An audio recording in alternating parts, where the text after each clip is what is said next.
রাজ্যের নাম রূপনগর। বহুকাল পূর্বের কথা।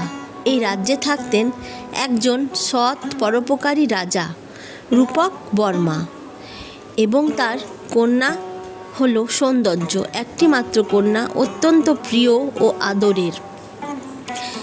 রাজা একদিন দাঁড়িয়ে দাঁড়িয়ে বৈকালের মনোরম দৃশ্য উপভোগ করছিলেন এবং তার কন্যা তার এই সুন্দর বাগানের মধ্যে খেলা করত।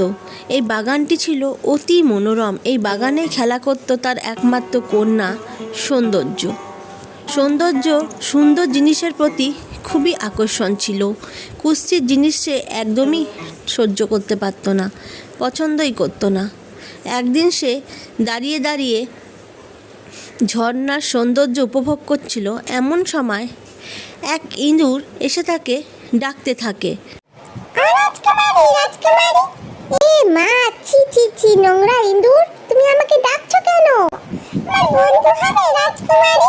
না না না না, আমি তোমার বন্ধু হব কেন?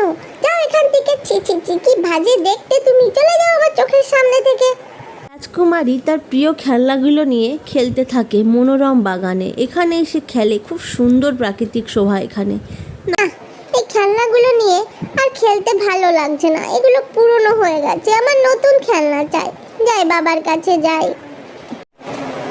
পিতা পিতা পিতা। রাজকুমারী ছুটতে ছুটতে বাবার কাছে আসে। কি হয়েছে আমার সোনা মা তোমার? পিতা, আমার খেলনাগুলো পুরনো হয়ে গেছে, আমার আর এই পুরনো খেলনা নিয়ে খেলতে ভালো লাগে না, আমাকে নতুন খেলনা দাও।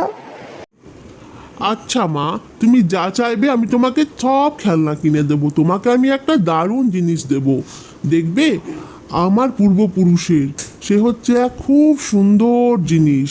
তুমি এখানেই দাঁড়াও মা, তুমি তো রাজকুমারী, তুমি যা চাইবে তোমাকে তাই দেব। কি জিনিস বাবা, কি জিনিস? দাঁড়াও, আমি এক্ষুনি নিয়ে আসছি। কুমারী দাঁড়িয়ে থাকে। তার পিতা যায় তার অত্যন্ত প্রিয় আদরের কন্যার জন্য এক বিশেষ খেলনা আনতে। কিছুক্ষণ পর রাজা ফিরে আসে। এই দেখো মা, এ এক অতি দামি সোনার বল মা। এ আমার পূর্বপুরুষদের, আমিও এটা নিয়ে ছোটবেলায় খেলেছি। এটি অত্যন্ত দামি, এটা আমি তোমায় দিলাম মা। ও মা, কি সুন্দর সোনার বলটা, কি সুন্দর দেখতে বাবা, দাও দাও দাও দাও দাও। ধন্যবাদ বাবা এত সুন্দর খেলনা দেওয়ার জন্য। এটা আমার খুব পছন্দ হয়েছে বাবা, খুব পছন্দ হয়েছে, ধন্যবাদ। মা, এটাকে অতি যত্ন করে রেখো মা, এটা অত্যন্ত দামি এবং পূর্বপুরুষের স্মৃতি। তুমি এটা নিয়ে মন ভরে খেলো মা। সৌন্দর্য তার এই বলটা পেয়ে খুব খুশি হয়। এটা নিয়ে সে খেলতে আসে তার সেই মনোরম বাগানে, ঝর্ণার ধারে, প্রাকৃতিক পরিবেশের মাঝে।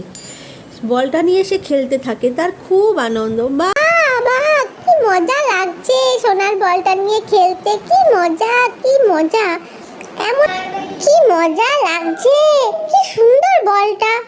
মনের আনন্দে সৌন্দর্য বলটা নিয়ে খেলতে থাকে। এমন সময় আবার সে আসে ইঁদুর।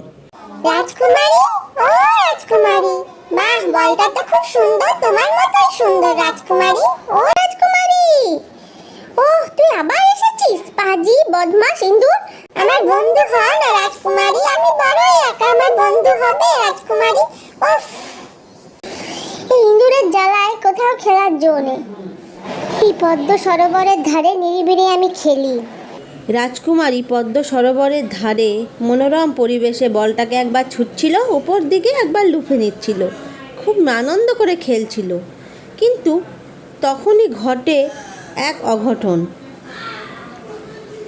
বল খেলতে খেলতে হঠাৎ করে রাজকুমারীর হাত পিছলে পড়ে যায় জলের মধ্যে।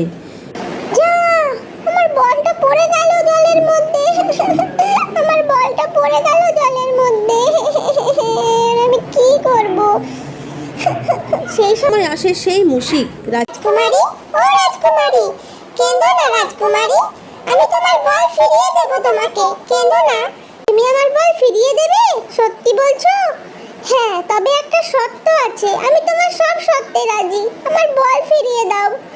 তুমি যদি আমার বন্ধু হও, তোমার টেবিলে তোমার সঙ্গে যদি আমাকে খেতে বসাও, তোমার বিছানায় যদি আমাকে শুতে দাও, তবেই ফিরিয়ে দেব।